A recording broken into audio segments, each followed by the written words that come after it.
Bueno, buenos días. Gracias a Griselda, Víctor y a las autoridades por permitirme compartir esta mañana y este encuentro con ustedes. Las palabras de la vicerrectora y el decano van en total sintonía con lo que voy a decir ahora. Casi que vamos a decir las mismas cosas y desde el mismo pensamiento, del mismo afecto. El título, para quienes no lo sepan, no fue pensado hace poquito. Fue hace unos meses cuando Víctor me dice, pensá un título para el flyer. Y bueno, vieron como a veces los sentidos cobran otros sentidos y su recepción cuando cambian los contextos. Yo había hecho una presentación un poco larga, la voy a hacer más corta, pero para integrar dos aspectos que fueron ya incluso mencionados y hablados hoy en la mañana. Bueno, el título es Investigar que se acaba el mundo, ciencias sociales y urgencias sociales a 40 años de democracia. Y tenía como dos ideas o dos grupos de ideas. Ambas fueron pensadas o presentadas hace unos años, por ejemplo, para el contexto de Brasil, para otras cuestiones que parecía que no nos afectaban tan directamente y ahora quizás un poco más.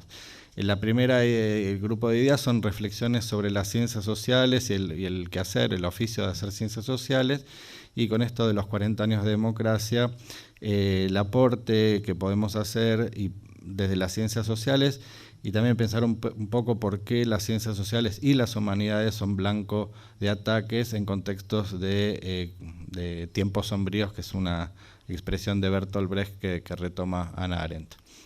Entonces, bueno, el primer grupo de temas son estas reflexiones sobre las ciencias sociales.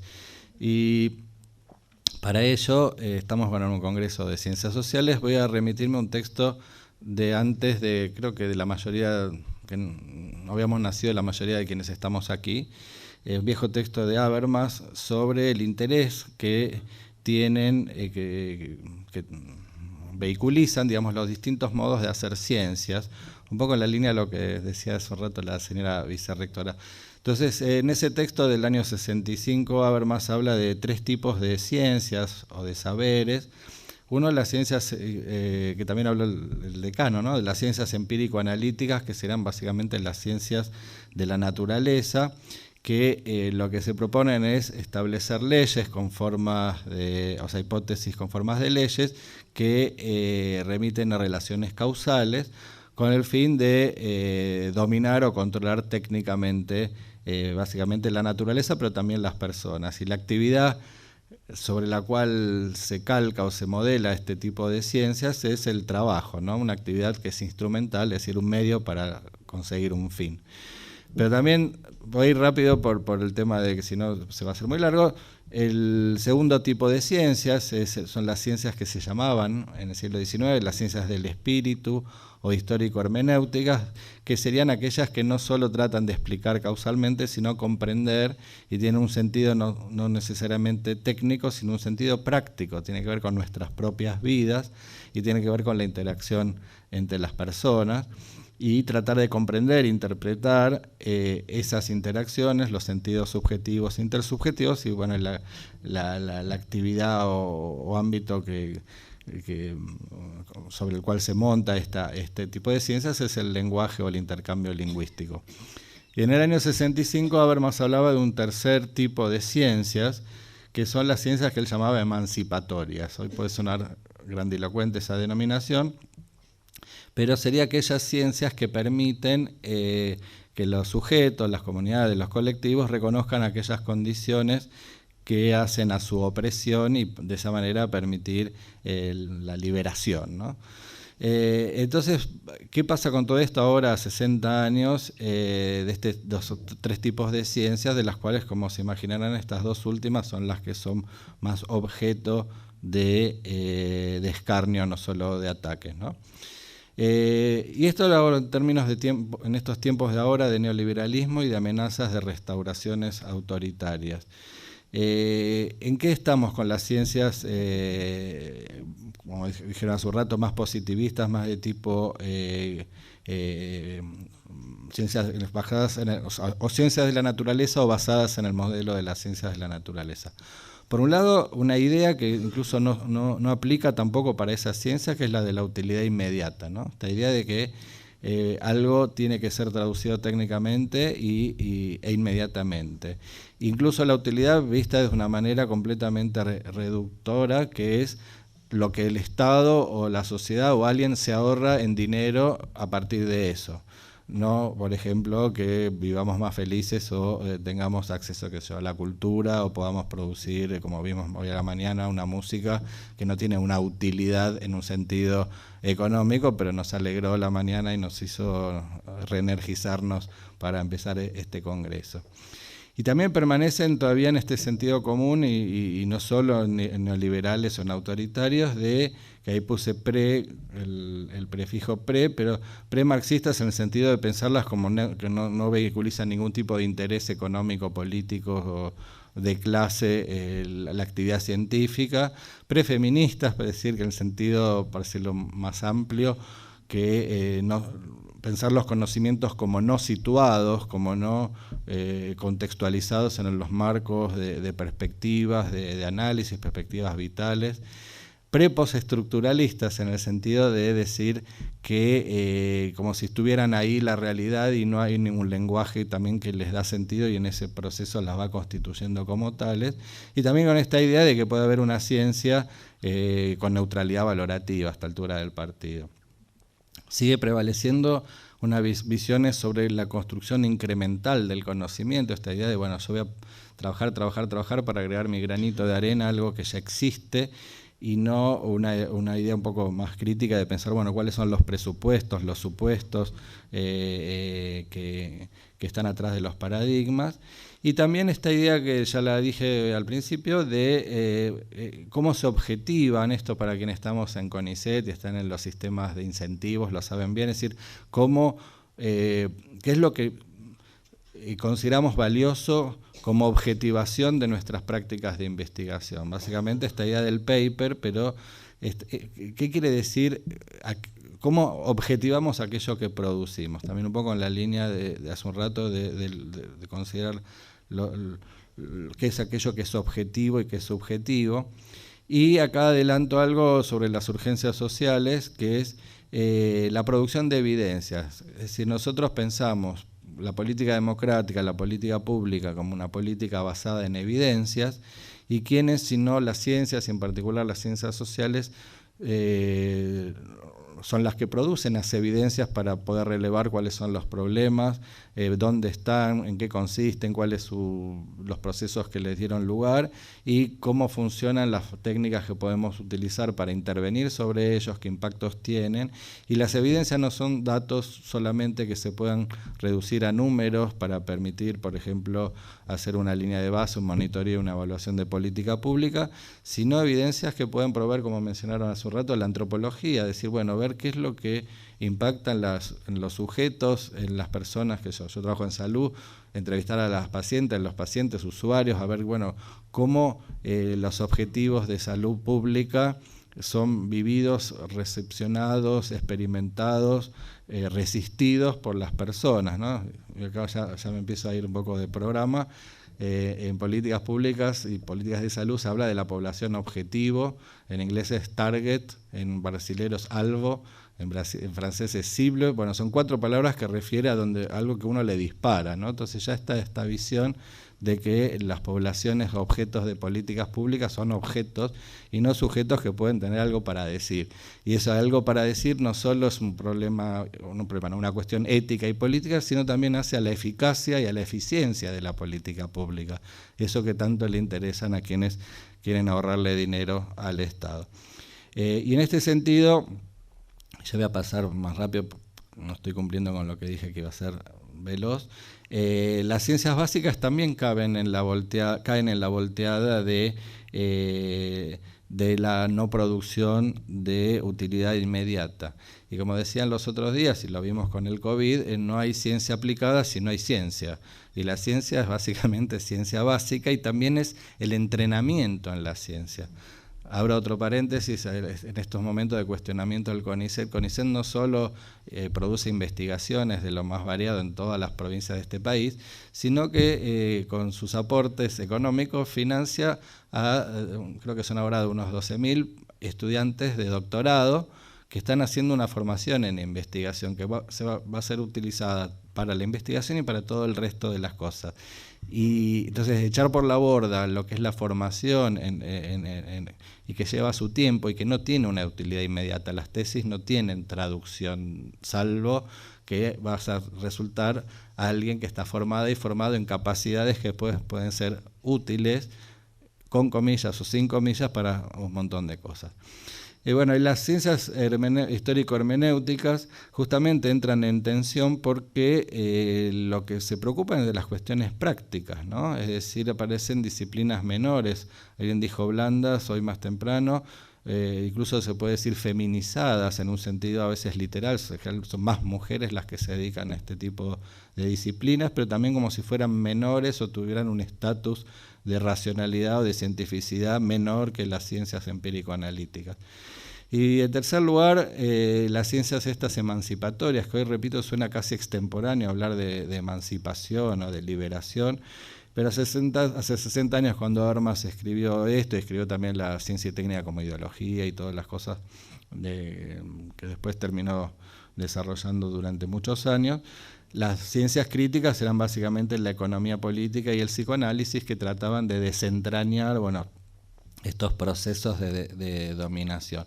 Y hoy la pregunta es, bueno, ¿cuáles serían hoy ciencias de tipo emancipatorias? Podemos decir que son las poscoloniales, las de género, no sé, todas aquellas que tratan de encontrar matrices de dominación y de explotación y de violencia que la ciencia de alguna manera va develando a través de sus procesos, y por eso a veces produce tanta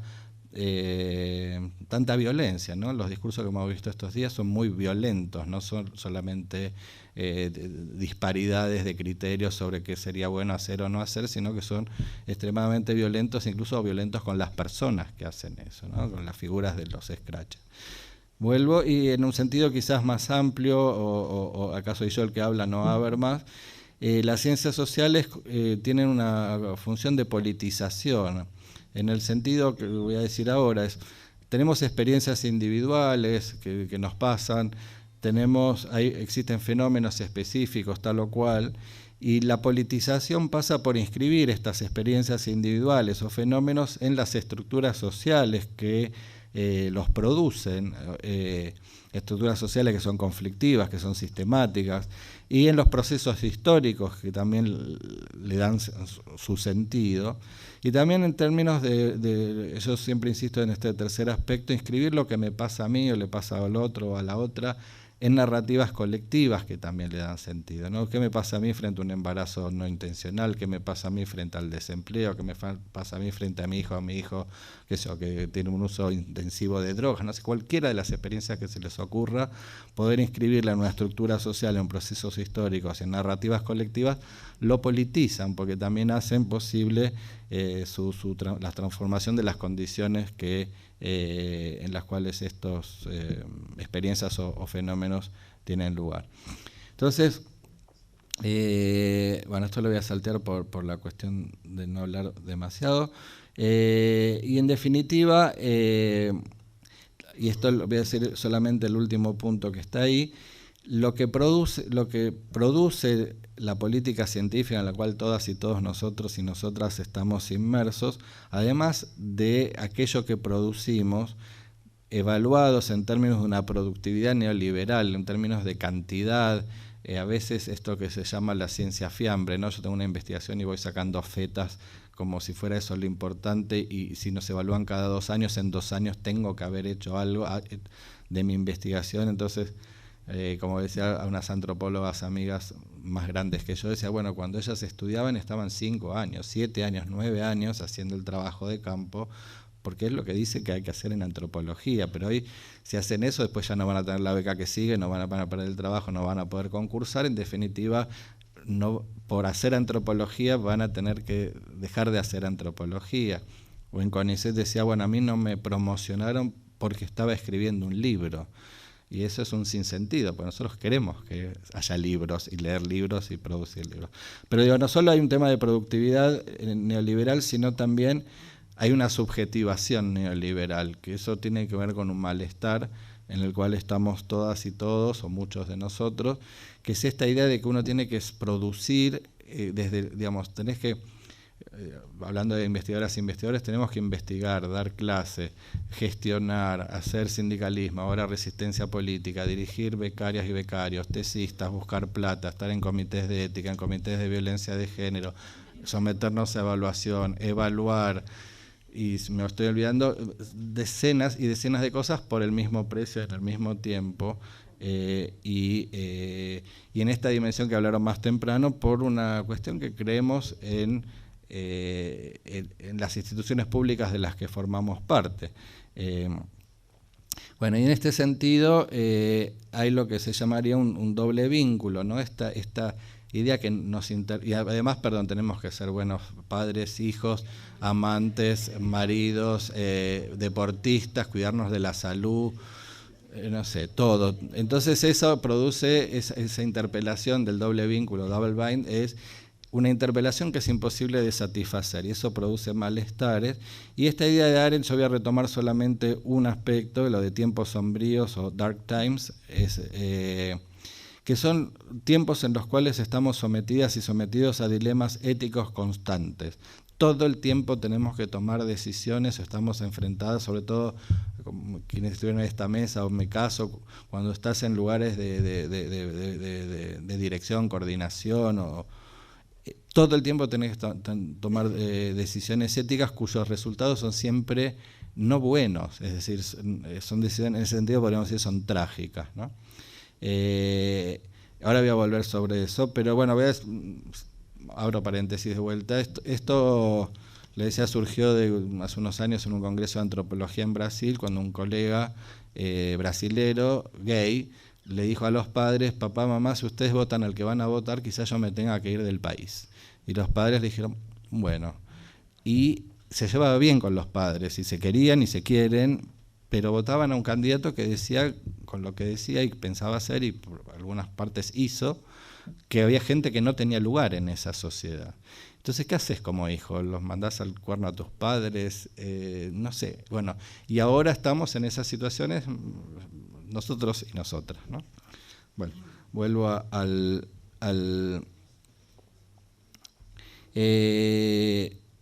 bueno, entonces, ¿qué hacemos en estos contextos?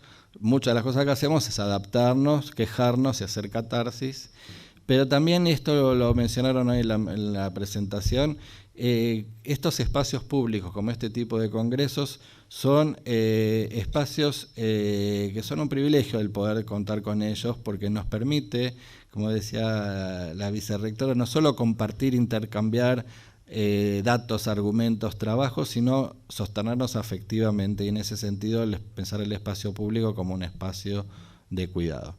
Bueno, voy a la segunda parte, que es esta de la crisis de legitimidad y política democrática en tiempos sombríos, que yo creo que la urgencia social hoy no es, por supuesto, todas las cosas que sabemos de pobreza, de inseguridad, falta de trabajo, inflación, pero para mí la urgencia social es la emergencia de prácticas y discursos fachos. Uso la palabra facho porque vieron que la gente que hace historia dice fascista, remite a Italia, no sé qué. Bueno, no es un término técnico, es el término coloquial, como dice, mirá qué facho lo que dijo, mirá esta persona qué facho. Bueno, y desde mi punto de partida, desde el cual me ubico para decir lo que voy a decir, es esta idea de Hannah Arendt del derecho a tener derechos como principio básico. ¿Quiénes tienen derecho a tener derechos? Para mí, todos y todas. ¿A cuáles derechos? ¿A qué contenido? Y esto viene de otra presentación, pero cuando trabajamos en temas de género, por ejemplo, vemos que no da lo mismo quiénes tienen derecho a tener derecho, a cuáles derechos o qué contenidos de derechos, según nuestro género, nuestra generación, nuestra etnicidad, etcétera, etcétera. Yo de Hannah Arendt entonces retomo esta idea primera del derecho a tener derechos, y dos ideas más que están ahí, una, todas de Arendt, que ella dice solo se puede resistir en los términos de la identidad en que uno o una es atacado. Ella la conocen, era una filósofa alemana, primera mitad del siglo XX. Ella se sentía mujer o filósofa, pero no particularmente judía ni particularmente alemana, pero claro, ella fue atacada como judía. Entonces dice, yo no me puedo defender como miembro de la humanidad, como ciudadano, como mujer, porque me están atacando como judía. Entonces solo me puedo defender políticamente en los términos del ataque. Y eso nos lleva al dilema hoy de las científicas y los científicos o las universidades. Uno diría, no hace falta defender desde el lugar científico, al contrario, uno debería defender del lugar ciudadano, humano. Es decir, un mundo sin ciencia va a ser peor. Pero a veces, ¿cómo haces para resistir políticamente si el ataque viene por ese lado? Y el último punto que quería mencionar, que me parece central para lo que voy a decir y para lo que estamos viviendo, es esta noción de Hannah Arendt, que ya saben es una teórica del totalitarismo, de hay gente que es superflua. Ella dice, hay gente que es intercambiable, básicamente para hacer el trabajo lo puede hacer cualquiera. Entonces, si lo puede hacer cualquiera, si da igual quién es, cada persona no importa por lo que hace o por lo que dice, sino que somos como si fuéramos máquinas que da igual quién está y quién no está en la superficie del planeta. Y todo para decir que lo que estoy tratando de presentar es que cada vez más circulan discursos donde hay cada vez más superfluos, es decir, personas, categoría de personas que podrían no estar o que no tienen lugar. Y esto, esta emergencia de discursos que ustedes lo estarán viendo todos los días en las redes y en la televisión, hay discursos en los cuales no todas ni todos entramos. ¿Cómo vamos a dejar de entrar? Bueno, ese es lo que Arendt decía que conducía a los totalitarismos, ¿no? Que había que eliminar a aquellos que no tenían, que estaban como de más. Entonces, ¿por qué prenden este tipo de discursos? Acá yo tengo una hipótesis muy ambiciosa por lo general o por lo amplia, que es por un doble proceso de crisis que después le agregamos un tercero. Por un lado, la crisis del modelo de acumulación capitalista, que es esta idea de que vamos a poder integrarnos socialmente y ascender socialmente a través del mercado de trabajo. La socialista y la capitalista, todo el siglo XX entró en crisis, pero no solo como modo o modelo de acumulación, sino como idea. Es decir, nadie cree hoy que mediante el esfuerzo y el trabajo va a tener ese patrón de gratificación definida que definía la idea del capitalismo. Es decir, uno ya sabe por experiencia que no te va a ir bien si trabajas, o por lo menos no era esa ilusión que pudo haber existido durante tantas décadas. Y la otra cosa que entró en crisis es el modelo patriarcal y paternal, es decir, para decirlo muy en castellano, el papel del varón proveedor entró en crisis porque no hay trabajo o el trabajo está mal remunerado, pero también entró en crisis la parte de varón porque ya no te hace caso tu señora ni tus hijos, para decirlo muy rápido. Es decir, gracias a algo que hemos todos contribuido a que suceda, que es a poner en crisis las jerarquías de género y de generación. Entonces, por así decir, es que se rompieron las referencias de estabilidad subjetiva en el mundo. Entonces, frente a tal inestabilidad y tal incertidumbre, no solo acá, en todo el planeta, empiezan a proliferar y aprender discursos que dan certezas, ¿no? Y estos discursos que dan certezas son restauradores de un orden imaginado, no son solo conservadores, sino quieren restaurar violentamente eso que se perdió. Judith Butler retoma a Freud y a Derrida y qué sé yo, pero yo tomo a Joaquín Sabina, que es más conocido, que dice, bueno, no hay nostalgia peor que añorar lo que nunca jamás sucedió. Pero un poco es esta idea de a tal incertidumbre aparece un fascismo restaurador. Y de todo, yo en su momento tomaba la imagen del gabinete de Dilma Rousseff cambiado por el de Temer. Había un gabinete con mujeres, con negros, con jóvenes, con todas, digamos, variopintas, a uno de señores canosos con corbata azul y blancos y de clases medias altas o altas. Es decir, ese orden se veía en esas fotos, ¿no? Y ahí aparecen estos discursos de odio y antigénero, porque son justamente estos discursos extremadamente racistas, xenófobos, pero también antifeministas, anti-LGBT, porque son aquellos que han venido a romper ese orden de certidumbre. También, para citar otra autora, María Elena Walsh, dice, como era, quien no fue mujer ni trabajador cree que el de ayer fue un tiempo mejor, ¿no? Pero bueno, y a todo esto, como si esto fuera poco, como dicen en el colectivo, llegó el COVID, que a la incertidumbre radical del mundo del trabajo y de las relaciones de género y de generación, trajo esta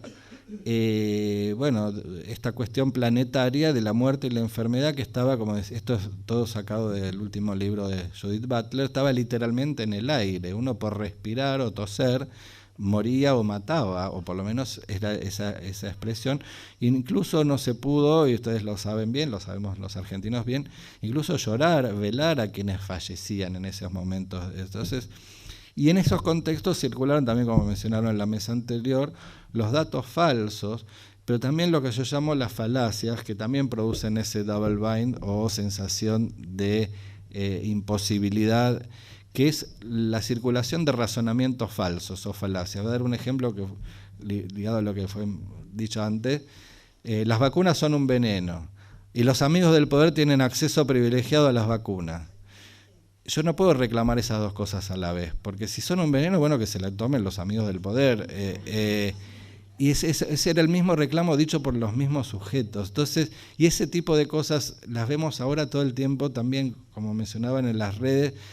Razonamientos no son solo datos o información que no son verdaderos, sino modos inválidos de razonar. Vos no podés creer eso al mismo tiempo, decir esas cosas que están. Y eso produce también un malestar, y que a veces, creo, por lo menos a muchos de nosotros, nos desorienta también cómo responder, por dónde agarrarlo.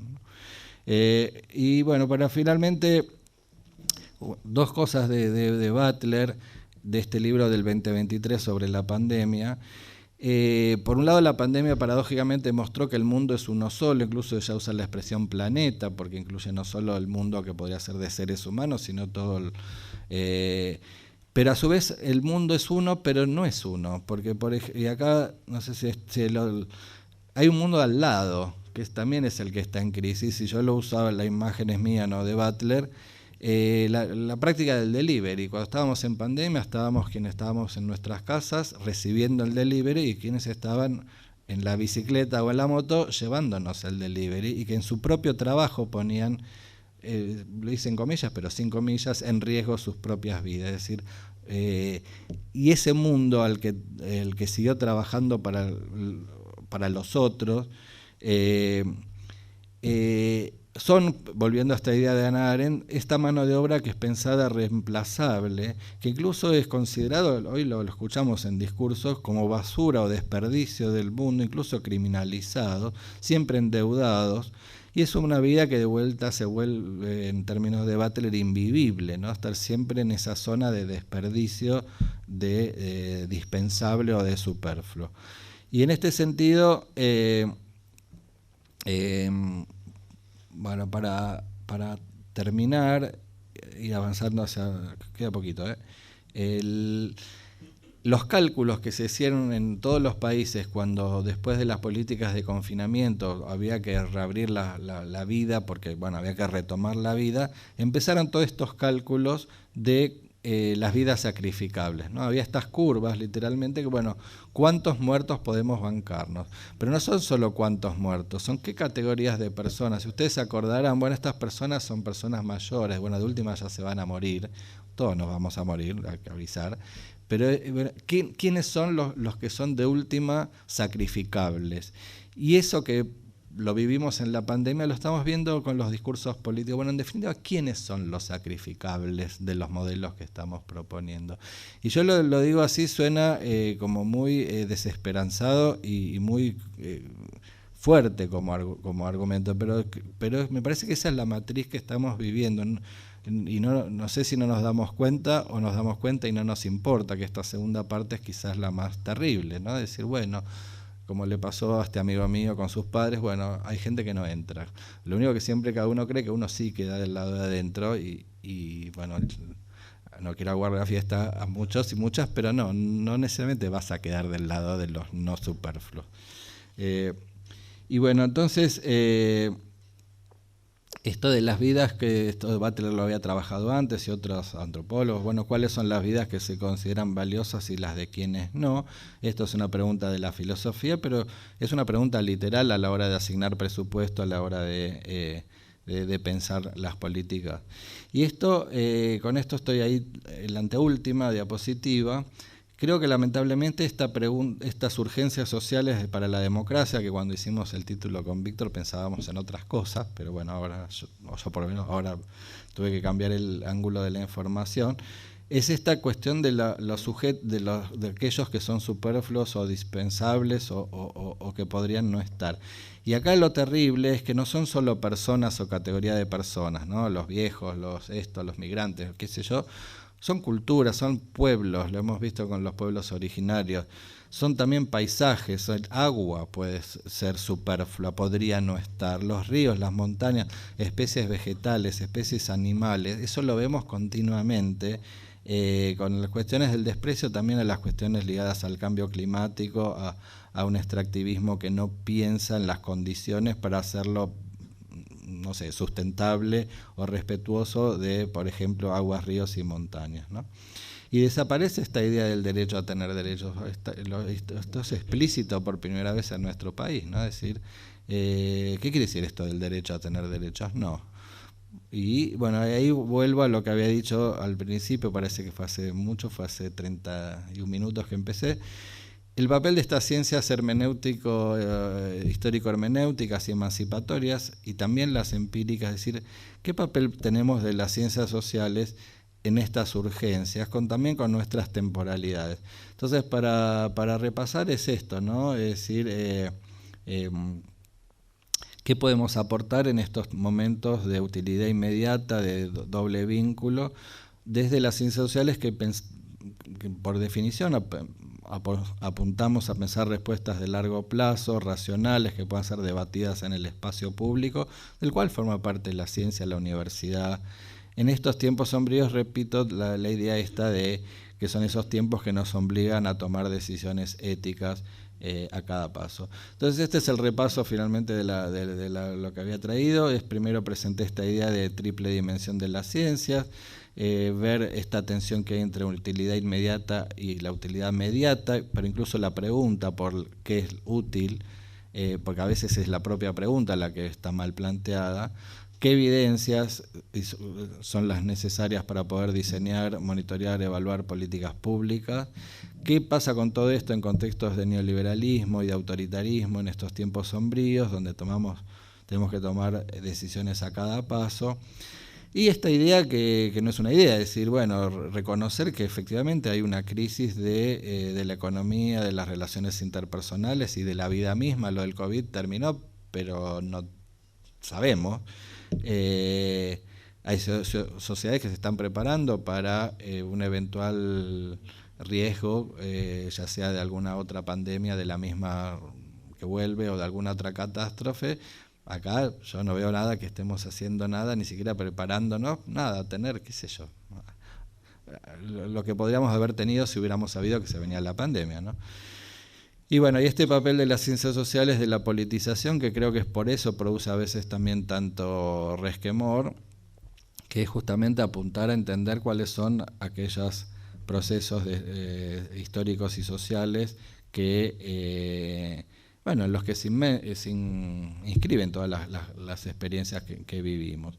Y todo esto a 40 años de democracia, que las cifras redondas también dan un valor simbólico particular, porque bueno, nosotros, creo acá, yo soy de la generación que en el 83 tenía 15 años, que uno pensaba que vino la democracia, ya pasaron los primeros problemas cuando fue el gobierno de Alfonsín, los intentos de golpe, etcétera, y que ahora ya estábamos.